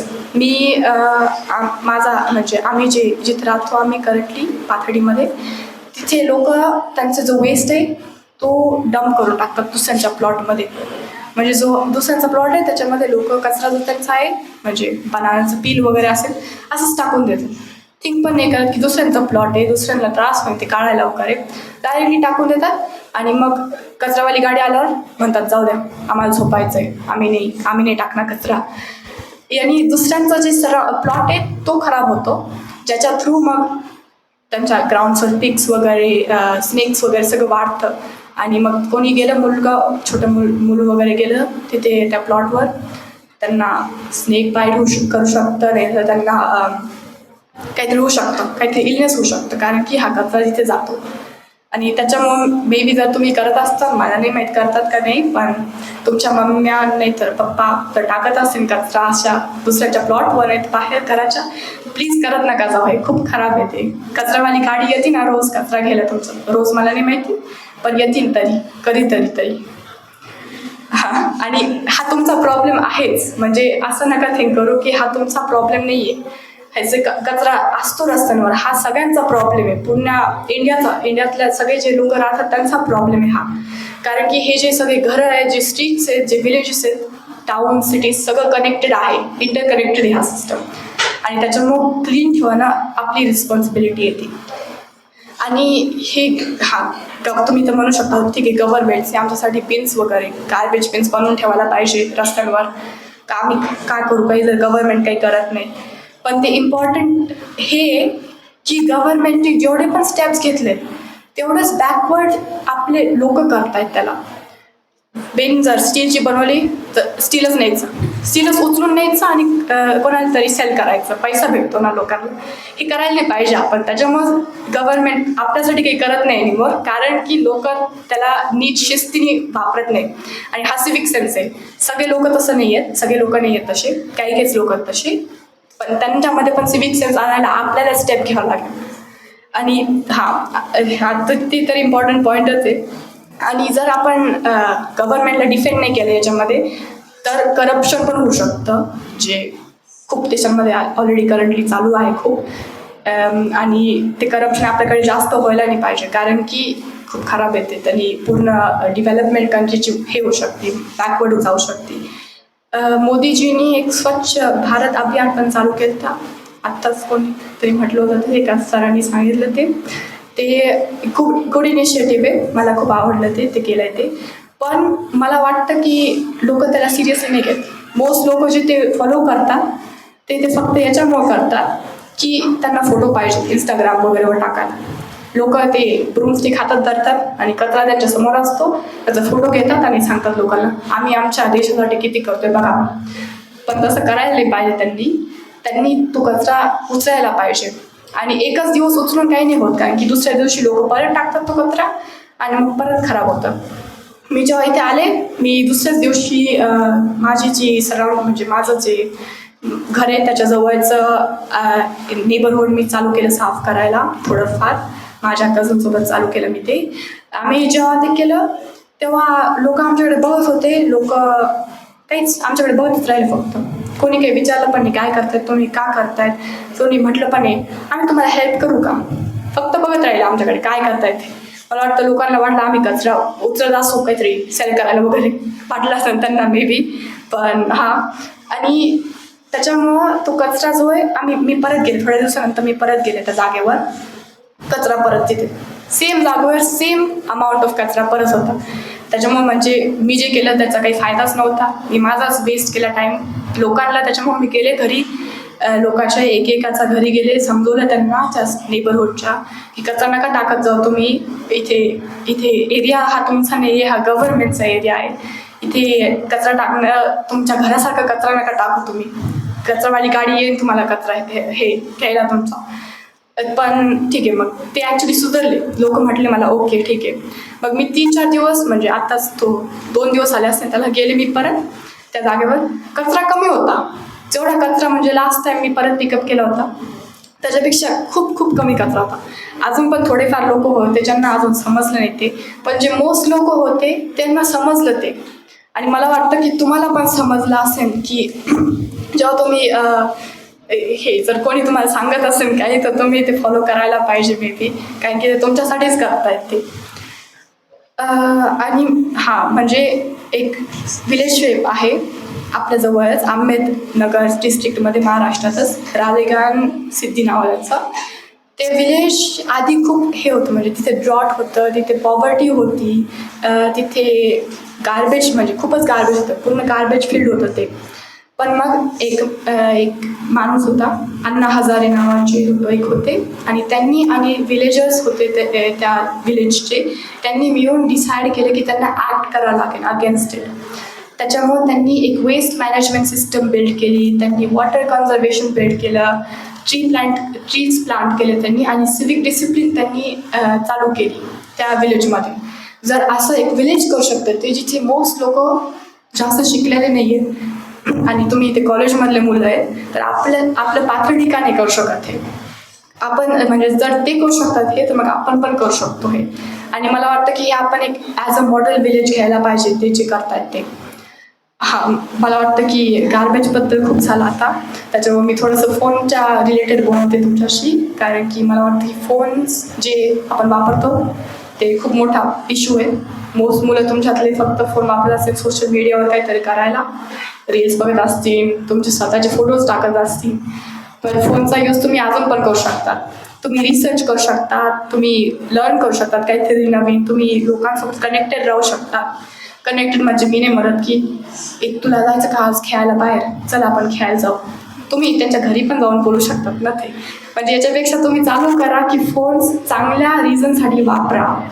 तुम्ही क्रिएटिव्हिटी तुमची वाढवा त्याच्या थ्रू, तुम्ही छान सामान करा वाटतं मला त्याच्यात. हे खूप इम्पॉर्टंट आहे कारण की सोशल मीडियाचे ते मुलांना खूप बॅकग्राऊंडमध्ये टाकतं. जे आपले इंडियातले मुलं आहेत त्यांना दाखवतं की जे फॉरेन लाईफ आहे ते खूप छान आहे, ते खूप सक्सेसफुल माणसं आहेत, त्यांचं लाईफ इतकं भारी आहे, त्यांना काही कष्ट नाही घ्यावं लागले. पण हे जे तुम्हाला दिसतं सोशल मीडियावर रील्समध्ये हे त्यांचं एंड रिझल्ट आहे. त्यांनी जे कष्ट घेतलेत त्यांच्या आयुष्यामध्ये त्याचं जे एंड रिझल्ट आहे ते तुम्हाला ते इंस्टाग्राम वगैरेवर दाखवतात. आणि हे एंड रिझल्ट जे ते म्हणजे नाही की त्यांना स्टार्टिंगपासून जन्मल्यापासून त्यांना हेच बघायला भेटलं आहे, तसं नाही आहे. त्याच्यामुळे तुम्हाला कष्ट घ्यावं लागतील. जर तुम्हाला सक्सेस पाहिजे असेल तर कष्ट घ्यावं लागतील. जर तुम्हाला तसं एक आयुष्य हे लिव्ह करायचं आहे तर त्याच्यामुळं आमच्याकडे मुलं सगळे एक्स्ट्रा करिक्युलर्स करतात. मुलं म्हणजे खूप छान सामान करतात, स्पोर्ट्स करतात, रिसर्च करतात. आमच्याकडे खूप मुलं ऑलिम्पियाडमध्ये पार्टिसिपेट करतात. इवन दो त्यांना काही माहीत नसतं, मे बी तुम्ही बॅक हेल्ड केलेलं आहे तुम्ही स्वतःला, कारण की तुम्हाला वाटत असेल की तुम्ही करू नाही शकत असं काही. पण जे सायन्सची मुलं आहे तुमच्यामध्ये, तुम्ही शोधा ना, रिसर्च करा. तुमचे काही कॉम्पिटिशन्स आहेत का इथे कुठे, गुगलवर वगैरे सर्च करा. हे कॉम्पिटिशन्स आहेत का कोणते सायन्स रिलेटेड जे तुम्ही करू शकता. समजा मी मॅथ्स आणि केमिस्ट्री ऑलिम्पियाड्स केलेत ऑलरेडी खूप वेळेस, तसं तुम्ही करू शकतात ना. कारण की इंडियामध्ये पण खूप असे कॉम्पिटिशन्स आहेत आणि मी जो करते ते इंटरनॅशनल ऑलिम्पियाड्स आहेत. केमिस्ट्रीचं इंटरनॅशनल ऑलिम्पियाड तुम्ही सर्च करू शकतात ते. It's possible. मला पण जमलं आहे ते. मी 8वीपासून करते ते आणि मला तेव्हा काहीच नॉलेज नव्हतं, तरी पण मी सेकंड राऊंडमध्ये गेले 8वीत. त्याच्यामुळं ट्राय करा, फक्त सर्च करा, असं काही करू शकतात का तुम्ही. हे फक्त स्मार्ट मुलांचं काम नाही आहे, हे सगळं करू शकतात. स्मार्ट वगैरे काही प्रकारच नाही आयुष्यामध्ये. स्मार्ट मुलं फक्त एवढे जे कष्ट घेतात काहीतरी करायला. सगळ्यांचं IQ मोस्टली सेम असतं स्टार्टिंगपासून, जेव्हा ते जन्मतात. IQ तुमची रिस्पॉन्सिबिलिटी आहे की तुम्ही स्वतःचा IQ वाढवता. ही तुम्ही तुमचं ऑलरेडी फेथ वगैरे सगळं डिसायडेड नसतं, हे सगळं तुम्ही स्वतःसाठी डिसाईड करता. त्याच्यामुळं जे तुम्हाला लोक फॉरेनर्स दिसतात एन्जॉय करताना, ते ॲक्च्युली कष्ट घेतात खूप मोस्टली. आणि जे बिहेवियर असतं ते एज्युकेशनमध्ये ते खूप इम्पॉर्टंट असतं, कारण की मार्क्स तुम्हाला एक जॉब देतात, पण बिहेवियर आपल्याला रिस्पेक्ट देतं. तुम्ही जसं बिहेव करतात तुमच्या कंपनीत, तुमच्या शाळेमध्ये, ते तुम्हाला कम्प्लीट रिस्पेक्ट देतात. जर तुम्ही समजा मुलं असतात जे खूप टॉपर आहेत, पण तुम्हाला जर तुम्ही खूप त्रास पण देत असाल टीचर्सला नाही तर आसपासच्या मुलांना, तर जर्मनीमध्ये त्याला बिलकुलच मानत नाही, म्हणजे त्याला बिलकुलच रिस्पेक्ट नाही देत लोक. म्हणजे त्या माणसाला मग फेल झाला, कम्प्लिटली फेल झाला. कारण की बिहेवियर सगळ्यात इम्पॉर्टंट आहे, मार्क्सच्या नंतर येतात. आणि हे एक सोशल कॉम्पिटन्स आहे जे आम्हाला शाळेमध्ये लोक शिकवतात, जे टीचर्स आम्हाला शाळेत शिकवतात. बाय डुईंग ग्रुप वर्क, आम्ही खूप ग्रुप वर्क करतो. आम्ही पोस्टर्स म्हणजे वगैरे असं प्रेझेंटेशन्स खूप करतो आम्ही. At least 1 presentation a week. मला वाटतं तुम्ही पण करत असतात, पण इतकं जास्त नसतात करत. आणि हे एक इम्प्रूव्हमेंट आहे, हे तुमचे स्किल्स इम्प्रूव्ह करतात. Team working skills, communication skills, हे तुम्ही मग तुमच्या रेझ्युमेवर लिहू शकतात. कारण की आय थिंक तुम्ही 12वीत असल्यामुळं तुम्हाला रेझ्युमेवर खूप लिहावं लागेल आता. तर तुम्ही रेझ्युमेज बनवायला चालू करता. CV रेझ्युमे इंग्लिश वर्ड आहे, नाही, CV ब्रिटिश वर्ड आहे आणि रेझ्युमे अमेरिकन वर्ड आहे. आणि याच्यामध्ये जे कम्युनिकेशन स्किल्सचे काउंट होतात ते मॅटर करतात, कारण की तुम्ही जे बोलतात ते मॅटर करतं, पण तुम्ही ते कसं बोलतात ते इम्पॉर्टंट पार्ट आहे. जर तुम्ही ते डायरेक्टली क्लिअरली बोलले तर मगच लोक तुम्हाला अटेन्शन देतील, मगच लोक तुमचं ऐकून घेतील. मी तुम्हाला टिप्स देऊ शकते थोडेसे. जेव्हा तुम्ही लोकांशी बोलतात, आय कॉन्टॅक्ट ऑलवेज धरा. आय कॉन्टॅक्टनीच बोलायला पाहिजे. मग समोरच्याला कळतं की तुम्ही त्यांना रिस्पेक्ट देताय, तुम्हाला त्यांच्याशी बोलायचं आहे, तुम्ही रूड वगैरे नाही आहेत. आणि तुम्ही एक्सप्लेन करू द्या समोरच्याला फुली जे त्याला बोलायचं आहे. तुम्ही मध्ये असं दुसरीकडे नका बघत राहू, नाहीतर तुम्ही मध्ये नका बोलू त्याच्या येस नो वगैरे असं नका करू. पहिलं बोलू द्या त्या समोरच्याला, त्यांची पूर्ण ओपिनियन सांगू द्या आणि मग तुम्ही तुमचं आन्सर स्टेट करा. त्याच्यानंतरच तुम्ही म्हणा ओके आय अंडरस्टँड वगैरे. आणि हे तुम्हाला जॉबमध्ये खूप लागणार आहे. हे मी पण शिकले. मी ॲक्च्युली एक वर्कशॉप केलं माझ्या एका युनिव्हर्सिटीमध्ये, तेव्हाच मी हे सगळं शिकले. त्याच्यामुळं मी तुम्हाला हे सगळं सांगते इथे, कारण की मी तुमच्यापेक्षा छोटी आहे. त्याच्यामुळं असं नका समजू की मी हे सगळं माझ्या ओपिनियनमधून सांगते. हे मी सांगते कारण की मी लोकांकडून हे ऐकले सगळं. त्याच्यामध्ये डिसिप्लिन पण येते खूप. डिसिप्लिन लोकांना खूप स्मॉल वाटतं, पण स्मॉल नाही डिसिप्लिन. डिसिप्लिन असल्यावर त्याचा सगळ्यात जास्त फायदा होतो लोकांना. आपल्याकडे इंडियन स्कूल्समध्ये ॲक्च्युली सगळ्यात जास्त शिकवतात डिसिप्लिन लोकांना, पण आपण याला स्ट्रिक्टनेस मानतो. हे स्ट्रिक्टनेस मानतो कारण की आपल्याला ते करायचं नसतं. जर आपण मनाने केलं ते सगळं, समजा सकाळी तुम्ही 10वीपर्यंत काहीतरी पूजा वगैरे केली असेल, तुम्हाला ते स्ट्रिक्टनेस वगैरे वाटलं असेल, पण ते ॲक्च्युली तुम्ही जर मनाने केलं तर तुम्हाला ते स्ट्रिक्ट वाटणार नाही बिलकुल, तुम्हाला ते छान वाटेल. डिसिप्लिन म्हणजे हे नाही की तुम्ही तुमचं आयुष्य कम्प्लिटली हे दुसऱ्याच्या हातात टाकता. डिसिप्लिन म्हणजे हे की तुम्हाला स्वतःला आवडून, तुम्हाला स्वतःला करायचं म्हणून तुम्ही काहीतरी करता आणि ते करत राहता, थांबायला नाही पाहिजे मध्ये. एक सायंटिफिकली प्रूव्हन रिसर्च आहे की जर आपण काहीतरी 21 days कंटिन्युअसली केलं तर ते आपण आपलं पूर्ण आयुष्यभर करतो. म्हणजे आपल्याला ते सोडा नाही वाटत हॅबिट. समजा जर तुम्ही 21 days सकाळी उठून एक्सरसाइज केली तर तुम्ही 21st डेच्या नंतर तुम्ही डायरेक्टली म्हणता मला एक्सरसाइज करायची आता रोज सकाळी उठून. त्यांनी तुम्हाला मोटिवेशन तुमचं वाढत राहील आणि तुम्ही करत राहता ते. पण हे जे 21 days आहे त्याच्या आधीचे ते तेव्हा तुम्हाला करावंच लागेल, जे म्हणजे एक्सरसाइज तुम्हाला करावंच लागेल त्यावेळी. हां, आणि याच्यामध्ये पंक्च्युअलिटी पण खूप काउंट होती, जी जर तुम्ही 21 days स्ट्रेट आले, म्हणजे अर्ली आले नाही तर थोडंसं टाईमवर आले, तर मग तुम्ही डायरेक्टली तुम्हाला ती हॅबिट बनते. हे सगळं हॅबिटचं सिस्टम आहे. जर तुम्ही कचरा उचलत राहिले 1 month, पूर्ण 1 month जर तुम्ही कचरा तुमचा पॉकेटमध्ये ठेवला नाही तर तुम्ही कचरा रस्त्यावर नाही फेकला, तर मग तुमची हॅबिट बनते आणि मग तुम्ही डायरेक्टली तुमच्या डोक्याला पण ॲक्शन नाही करायला लागत. तुम्ही डायरेक्टली आउट ऑफ हा हॅबिट तुम्ही तो कचरा तुमच्या पॉकेटमध्ये टाकता, तो कचरा तुम्ही डस्टबिनमध्ये फेकून टाकता. आणि हे मोस्ट इम्पॉर्टंट पॉईंट आहे की तुम्ही चालू करायला पाहिजे. ॲक्शन तुम्हाला आत्तापासूनच घ्यावं लागेल, कारण की नंतर ॲक्शन घेऊन काही फायदा नाही होत. त्याच्यामुळं मला ॲक्च्युली कॅम्पेन चालू करायचं आहे याच्या अगेन्स्ट. मी थोडंफार त्याचं चालू केलं आहे. मला एक कॅम्पेन हे करायचं आहे की चालू करायचं आहे गार्बेज वगैरे काढायला, कचरा काढायला पाथर्डीमधला, कारण की ॲक्च्युली पाथर्डी माझं होमटाऊन सारखंच आहे. मी इथे सुट्ट्यांमध्ये पण येत होते जेव्हा मी 5 वर्षापर्यंत म्हणजे, आणि मग मी इथे राहिलेली पण 1 वर्ष. त्याच्यामुळं मला इथून चालू करायचं आहे, कारण की मला वाटतं की इथल्या जर स्टेप घेतला आपण इथला तर मग पुढे पण जाऊ शकतो आपण. बाकीच्या नगरमध्ये वगैरे जे एरियाज आहेत तिथे पण आपण काहीतरी करू शकतो. त्याच्यामुळं माझं कॅम्पेन म्हणजे की मला मुलांना शिकवायचं की कचरा उचलायला पाहिजे, कचरा कसा उचलायचा वगैरे वगैरे. आणि मग मला तुम्हाला एक हॅबिट बनवून द्यायची आहे की तुम्ही नंतर क्लीन वगैरे म्हणजे क्लिनिंग चालू करता, पाथर्डीची क्लिनिंग चालू करता, त्यांनी तुम्हाला क्रेडिट भेटतं, त्यांनी तुम्हाला रेझ्युमेवर काहीतरी टाकायला भेटेल. समजा आय व्हॉलंटिअरली क्लीन्ड माय होमटाउन असं काही म्हणू शकतात तुम्ही, तुमच्या रेझ्युमेवर टाकू शकतात तुम्ही. आणि याने पण तुम्हाला कंपनीजला इंटरेस्ट येईल तुम्ही असं काही केलं तर, कारण की व्हॉलंटिअरी जे ॲक्शन्स आहेत ते पण थोडेसे म्हणजे इम्पॉर्टन्स असतं त्याच्यात कंपनीजला, की तुम्ही असं काही स्वतःहून करू शकता. मी तुम्हाला मे बी नंतर कधीतरी सांगू शकते काय करायचं मला, पण मला फक्त माहिती पाहिजे की कोणी आहे का ज्याला करावं वाटत ते. आता नका सांगू, नंतर तुम्ही मे बी काही सांगू शकता एखाद्या टीचरला जर तुम्हाला काही असं स्टार्ट करायचं तर मी पण मे बी तुम्हाला हेल्प करेन करायला. नाही तर तुम्ही तुमच्या फ्रेंड ग्रुपमध्ये सोबतच स्टार्ट करा, सोबत जाऊन म्हणजे 5-6 मुलं काहीतरी जा सोबत मिळून, आणि तुमचं जे सराउंडिंग आहे तुम्ही जिथे राहतात तिथलं क्लीन करा आणि मग रिझल्ट्स तर छानच येतील. आणि माझी ॲक्च्युली होप आहे की मी इंडियातून जायची माझी चॉईस नव्हती, ही माझ्या पॅरेंट्सची चॉईस होती.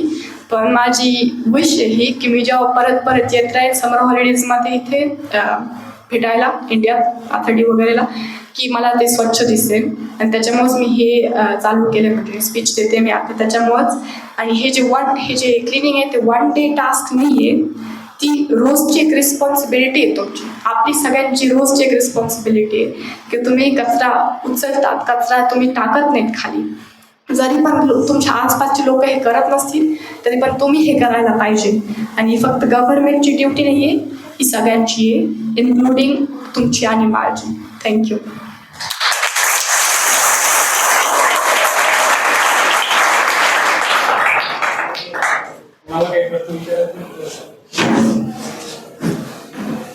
काही प्रश्न विचारायचे कुणाला, काही शंका तुम्हाला ही स्वच्छता दूत व्हायचं आहे, कुणाला काही प्रोजेक्ट करायचा असेल तर आपण नक्कीच मदत घेऊ शकतो. तुमच्या काही इच्छा असेल तर करा.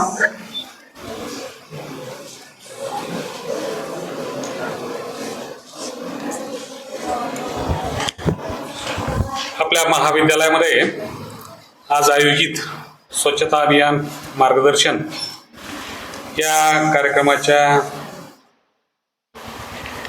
पाहुण्याच म्हणतो आपण त्यांना. अशा पाहुण्या स्वच्छता दूत ज्या खूप लांबून आपल्याकडे आलेल्या आहेत, जर्मनी एवढ्या लांबच्या देशामधून ज्या आपल्याकडे आलेल्या आहेत, अशा अद्वैता शिरसाट, व्यासपीठावर उपस्थित आपल्या संस्थेचे विश्वस्त माननीय कुणालजी आव्हाड, त्याचबरोबर प्रतीक्षा आव्हाड, राष्ट्रीय सेवा योजनेचे समन्वयक प्राध्यापक अरुण राग सर, कनिष्ठ महाविद्यालयाचे पर्यवेक्षक प्राध्यापक सलीम शेख सर, व्यासपीठावर उपस्थित प्राध्यापक ससानी सर, सूत्रसंचालन करणाऱ्या प्राध्यापिका पालवे मॅडम, समोर उपस्थित माझे सर्व सहकारी प्राध्यापक बंधू भगिनी आणि विद्यार्थी मित्र. खरं तर अद्वैताला आपण धन्यवाद द्यायला पाहिजेत की एवढ्या लांबून येऊन तिनं आपल्यासाठी अत्यंत मौलिक असा वेळ काढून त्या देशामध्ये काय चालतं, त्या देशामध्ये कसं वागलं जातं, लोक कसे वागतात, किंवा त्या देशामध्ये लोक किती नियम पालन करतात याविषयी अत्यंत विस्तृतपणे तिनं आपल्याला सांगितलेलं आहे. तिचे अनुभव या ठिकाणी शेअर केलेले आहेत. खरं तर आपणही आपल्या देशाच्या बाबतीत, आपल्या परिसराच्या बाबतीत, आपल्या शहराच्या बाबतीत तेवढंच गंभीरपणे जर विचार केला तर हा देश, हे गाव स्वच्छ व्हायला फार वेळ लागणार नाही. परंतु आपली मानसिकताच अशी झालेली आहे की जे काय करायचं ना ते सरकारने करावं, आपली जबाबदारी नाही. महाविद्यालयात ज्यावेळेस तुम्ही येता त्यावेळेस आम्ही पाहतो की कॅन्टीनमधून कुणीतरी काहीतरी घेतं, खात चालतं, रस्त्यामध्ये फेकून देतं, वर्गामध्ये येऊन बसतात. वर्गामध्ये येऊन बसल्यानंतर तर अनेक वेळेस मी चॉकलेटचे एक रॅपर म्हणा, काहीतरी आणलेलं वेपरचे रॅपर, हे सगळे विद्यार्थी आपापल्या बेंच खाली टाकून देतात. आम्ही प्रत्येक दिवशी 2 दिवसाला 3 दिवसाला ते सगळ्यांच्या मार्फत सफाई करून घेतो. त्यावेळेस आपल्याला कळतं. पण विद्यार्थी मित्र, तेच जर आपण समोर डस्टबिन टाकलं, चांगल्या ठिकाणी टाकलं, तर किती लोकांचं काम म्हणजे कमी होईल आणि आपला परिसर, आपला बेंच, आपला वर्ग अत्यंत स्वच्छ राहील. परंतु आपल्याला आपल्या स्वभावामध्ये ते अजून आलेलं नाही.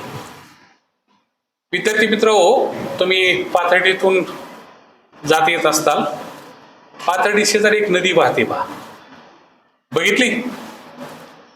कुणी नाही बघितली मला सांग बरं. तो नाही बघितली? तुझ्यासाठी स्पेशल ट्रिप काढूत आपण आणि तुला ती नदी दाखवू. मला वाटतं सगळ्या मुलांनी ती नदी बघितलेली आहे.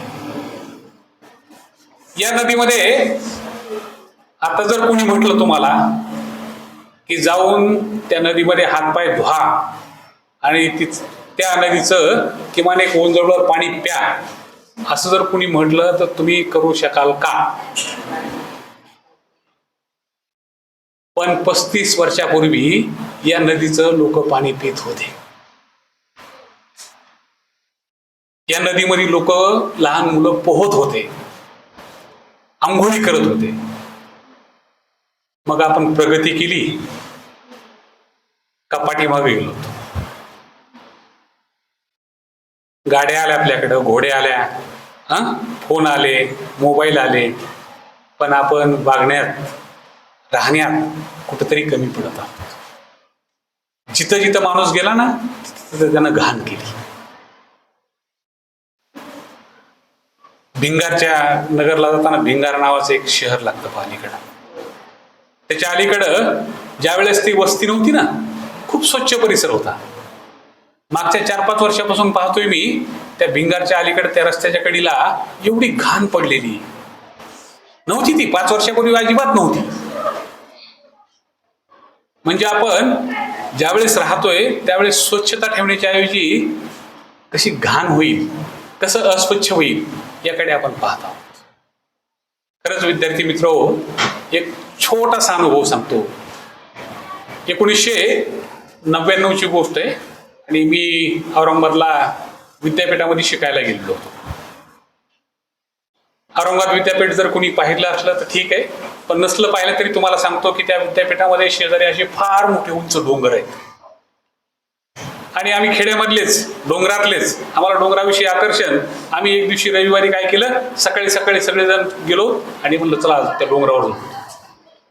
ते गोगनाथाचं डोंगर आहे, खूप उंच आहे. साधारणतः आम्ही 25-30 मिनिटं चालल्यानंतर आम्ही शेवट टोकापर्यंत पोहोचलो. अर्थात आम्ही एकटे नव्हतो, अनेक लोक तिथं त्या डोंगरावर चढत होते. परंतु वरती गेल्यानंतर ते जे आमच्याबरोबर लोक होते ना, त्यांनी काय केलं, आम्हाला थकलो होतो आम्ही, आम्हाला चॉकलेट काढून दिले. चांगले मोठे मोठे चॉकलेट होते बरं. आम्हाला खूप आनंद झाला. बरं झालं म्हणलं, काहीतरी खायला मिळालं. थकलो होतो. आम्ही ते चॉकलेट घेतले, फटफट फटफट काढले, तोंडामध्ये टाकले आणि ते रॅपर, पण ज्यांनी आम्हाला चॉकलेट दिले ना ते काहीच बोलले नाहीत. आम्ही फेकलेले रॅपर आहेत ना ते बिचारे गोळा करत होते, जमा करत होते. आणि मग आम्हालाच लाजल्यासारखं झालं. अरे आपल्याकडून काहीतरी चुकलं बरं. ज्या लोकांनी एवढ्या उंचावर येऊन आम्हाला ते चॉकलेट दिलेत आणि आम्ही काही न विचार करता ते चॉकलेट खाल्लं, रॅपर तिथंच फेकून दिलं. त्या माणसांनी ते चॉकलेट आम्हाला काही न म्हणता ते गोळा करून घेतले, एका छोट्याशा बॅगमध्ये ते भरले आणि आम्हाला अत्यंत खाजील झाल्यासारखं वाटलं. अरे आपण कुठतरी चुकतोय याची जाणीव झाली. आणि मग आम्ही त्यांना सॉरी म्हटलं, आमच्याकडून चुकलं बरं. ते म्हणले काही नाही, परंतु तुमच्यासारखे इथं येणारे दररोज 1000 आहेत म्हणले. 1000 लोकांनी 1000 जर रॅपर टाकले इथं तर 365 दिवसामध्ये किती जमा होतील आणि इथं उद्याला आपण येऊ शकू का? आणि ज्यावेळेस हे आम्ही विचार केला, खरोखरच आपलीच म्हणजे आम्हाला थोडी जाणीव झाली आणि भविष्यामध्ये आपण कुठंही सार्वजनिक ठिकाणी असा कचरा करायचा नाही हे एक मनाशी खुणगट बांधली. विद्यार्थी मित्र, तुम्ही सुद्धा आपल्या आयुष्यामध्ये असंच काहीतरी ध्येय ठरवा, जसं अद्वैतानं ठरवलंय. आज ती तेवढ्या लांबून, तिला आपल्या पातळीविषयी प्रेम आहे, आपल्या देशाविषयी प्रेम आहे. ती जर्मनी जरी राहत असली तरी जर्मनीचं गुणगान फार केलं तरी तिला असं वाटतं की आपला देशही तेवढाच सुशिक्षित झाला पाहिजे, स्वच्छ झाला पाहिजे. आणि तिथं गेल्यानंतर जे म्हणतात ना, काय भारतीय लोक आहेत काय, यांना काही कळतच नाही, गावंढळ आहेत, अस्वच्छ आहेत, घाण आहेत, असं जे ऐकायला मिळतं ते ऐकायला मिळू नाही. आणि आपली एक प्रतिमा सुधारावी असा एक उद्देश घेऊन, असा एक संकल्प करून आणि असं एक अभियान घेऊन ते आपल्या पाथर्डीमध्ये येते. वेळ कमी तिच्याकडं, 4-5 दिवस राहणार आहे, परंतु त्या कालावधीमध्ये तिला एक परिसर स्वच्छ करायचा आहे. त्यासाठी तुमची मदतीची गरज आहे. कराल ना तुम्ही मदतीला? कोण कोण करणार आहे? हात वरती करा. आज हात वरती केले तो उच्चार गायब सगळे, असं होऊ नये. जर हे चांगलं काम केलं तर विद्यार्थी मित्र खरोखरच आपला देश सुंदर व्हायला वेळ लागणार नाही. खरं तर तिनं एवढं विस्तृत आणि व्यापक असं मार्गदर्शन केलेलं आहे, त्याच्यामुळं मी काही नव्यानं सांगण्याची तुम्हाला गरज नाही, परंतु तिला अपेक्षा आहे तुमच्या सहकार्याची. ती आणि तुम्ही एकाच वयाचे आहात. तुम्ही सुद्धा विचार करा की हा विचार आपण का करत नाहीये. जो विचार तिच्या मनामध्ये आला, जे अभियान घेऊन ती चालत आहे, ते आपण का करू शकलो नाही. आपण आपला परिसर बघितला का, आपलं गाव बघितलं का, आपली गल्ली बघितली का, नाही. उलट जिथं जिथं मोकळी जागा दिसेल, जिथं जिथं सरकारी जागा दिसेल, सरकारी जागेवर तर आपलं विशेष प्रेम आहे. काही असलं की दिलं टाकून तिथं. बस स्टँड बघा आपले, किती गच्छाळ वाटतं, पण आपल्याला त्याची जाणीवच नाही. प्रायव्हेट गाडी असली ना कोणाची, तिथं आपण थुकतो का. एसटी दिसली की थुकला तिथं. कोणाच्या घरात जाऊन आपण थुकतो का, पण बस स्टँडवर हमखास थुकणार. कारण की आपल्याला एक असं वाटतं की हे आपलं नाही, सरकारचं आहे. विद्यार्थी मित्र, सरकार म्हणजे दुसरं तिसरं कुणी नसतो. सरकार म्हणजे आपणच आहोत ना. आपलाच देश आहे, आपणच चालवणार आहे, आपलंच सरकार आहे. कोणतंही असू द्या, पक्षाचं असू द्या, परंतु शेवटी ते आपल्या देशासाठी, आपल्यासाठी काम करत आहे. त्यामुळे ह्याची थोडीशी जाणीव ठेवा आणि भविष्यामध्ये आपल्या वागण्यातून, आपल्या बोलण्यातून, आपल्या चालण्यातून ही स्वच्छता दिसली पाहिजे. ही स्वच्छता फक्त राहण्यापुरतीच नाही, तुमच्या बोलण्यातूनही ती स्वच्छता जाणवली पाहिजे. अलीकडच्या पिढीचं बोलणं पाहिल्यानंतरही मला असं वाटतं की तिथं बी स्वच्छतेची गरज आहे. खरं तर आपली भाषा सुंदर व्हायला पाहिजे होती, अधिक ती स्वच्छ व्हायला पाहिजे होती. परंतु अलीकडल्या पिढीचे ज्या वेळेस मी संवाद ऐकतो ना, त्यावेळेस असं वाटतं की नाही, उलट त्या सुंदर भाषेचा गटार करू लागले. जे शब्द म्हणजे आपण कधीच आपल्या घरामध्ये वापरतो का, ते हमखास त्या पिढीच्या बोलण्यातून मला दिसतात. विद्यार्थी मित्र, याला शिकलेलं म्हणत नाहीत, ह्याला सुशिक्षितपणा म्हणत नाहीत. त्याच्यापेक्षा तुमचे ते गावंढळ आई वडील बरे, किंवा आपल्या गावातली लोक बरे, जे अशिक्षित आपण त्यांना म्हणतो ना, त्या अशिक्षित लोक चांगली. त्यांच्या बोलण्यामध्ये रिस्पेक्ट आहे, त्यांच्या बोलण्यामध्ये आदर आहे. आपल्या गावातलं एवढं घाण वातावरण नाही. जितकी शहरं मोठी ना, तितकी घाण जास्त. ज्याला आपण गाव म्हणतो, ग्रामीण भाग म्हणतो, ते आपल्यापेक्षा कितीतरी पटीने चांगला आहे. त्याची आपण जाणीवच ठेवत नाही. तर विद्यार्थी मित्रो, अनेक गोष्टी सांगण्यासारख्या आहेत. खरं तर मला अपेक्षित होतं की तुमच्यापैकी कोणीतरी काहीतरी त्या जर्मनीबाबत, जर्मनीच्या देशाबाबत, तिथं कशी लोक राहतात, काही अजून काही विचारलं उत्सुकतेपोटी. परंतु मला वाटतं सगळ्यांनी जर्मनी अगोदरच पाहिली काय की. तर तरी सुद्धा तुम्ही अत्यंत धैर्याने आणि अत्यंत उत्सुकतेने हे सगळं मार्गदर्शन ऐकलं आणि या अभियानामध्ये सहभागी होण्यासाठी संकल्प केलात, त्याबद्दल सर्वांचे आभार व्यक्त करतो आणि माझे 2 मिनिटं थांबवतो. धन्यवाद.